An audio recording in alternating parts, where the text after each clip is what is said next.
இப்ப வரைக்கும் என் வீட்ல எப்படி இருக்குன்னா, நான் ஓசி சோறு, நான் வேலைக்கு போவாத தண்டச்சோறு, அப்படிதான் எனக்கு பேரே வீட்ல இருக்கு. அப்படி தெரியலையே. பார்த்தா தெரியாது, உள்ள இருக்க பிரச்சனை எனக்கு தானே தெரியும். யார் சொல்றா அப்படி? அப்படி என்னோட ஹஸ்பண்ட் சொல்றாங்க. எங்க மாமியார் கூட அப்படி சொல்ல மாட்டாங்க. ஓசி சோறு சொல்றாங்களா? ஓசி சோறு, தண்டச்சோறு. இப்ப கார்ல வரும்போது கூட காலையில இருந்து என்ன பண்ண, ஓசி சோறு, தண்டச்சோறு என்ன பண்ணிட்டு இருந்த, அப்படிதான் கேட்பாங்க. யார் கேட்டா? என் ஹஸ்பண்ட் கேட்பாரு. எனக்குள்ள அவ்வளோ வலி இருக்கு. அந்த சும்மாங்கிற மிஸ்டர் ஜஸ்டின் உங்களுக்கு டைரக்டா ஓசி சோறு உங்களை எவ்வளவு காயப்படுத்துது? ரொம்பவே காயப்படுத்தும் சார், ரொம்பவே காயப்படுத்தும்.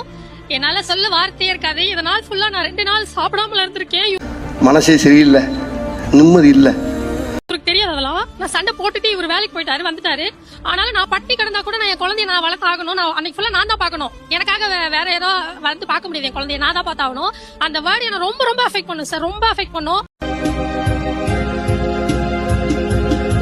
அவங்க சைடுல ஏதாவது குறைபாடு இருக்கலாம், இல்லன்னு சொல்ல. ஓகே, ஏதாவது ஒன்று இருந்திருக்கலாம். ஆனா நம்ம சொல்லக்கூடிய வார்த்தை அவங்க ரெஸ்பான்சிபிள் ஆக்கணுமே தவிர அவங்களை காயப்படுத்தி அவங்களுக்கு இன்னமும் கூட வழியை கொடுத்துட கூடாது. நீங்க சொல்லுற தண்ட சோறுன்னு சொல்லுவதோ ஓசி சோறுன்னு சொல்லுவதோ தவறான மீனிங், தவறான பொருள் போடக்கூடிய விஷயம். அப்படிங்களா? ரொம்ப ரொம்ப சாரி சார். அப்படித்தான்டா பேச நண்பர்களுங்க.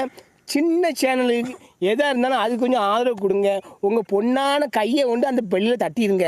அவங்களுக்கு சப்ஸ்கிரைபர் 5-10 ஏறுனா அவங்க மனசு சந்தோஷப்படும். அவங்க வீடியோவும் பாருங்கள். சில நண்பர்களே நான் எவ்வளோ கஷ்டம் வீடியோ போடுறீங்க, நான் காரணம் கிடையாது.